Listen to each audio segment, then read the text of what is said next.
Guys, tama na nga pala muna tayo sa mga katarantaduhan. Paano kung lang naman mga kaibigan ay may kanta para sa ating mga yearner. So nagsulat ako ng kanta para sa mga yearner, di ba? Or sa atin.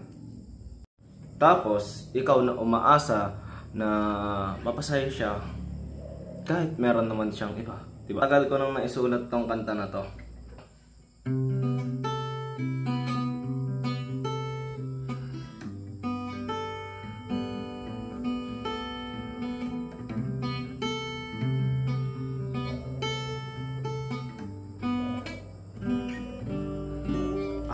Bobo ko talaga mag fingerstyle. Ito yung intro, tapos ito yung verse 1. Paano?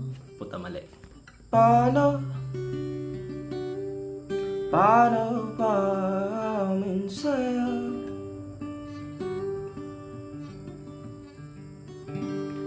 Dahil may nagmamayari sa'yo.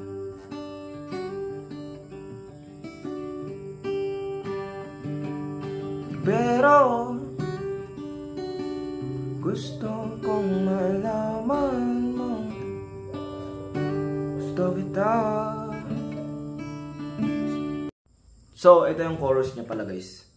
Nandito lang ako nag-aantay sa iyo ko sasaluhin kapag magulo na ang iyong mundo. Yun, di ba? Ang pangit niya, men. So, men, kung gusto niya ba ng full cover, pangit kasi audio, eh. Bobo naman. Gusto niya ng full cover, comment lang kayo. Yun, men.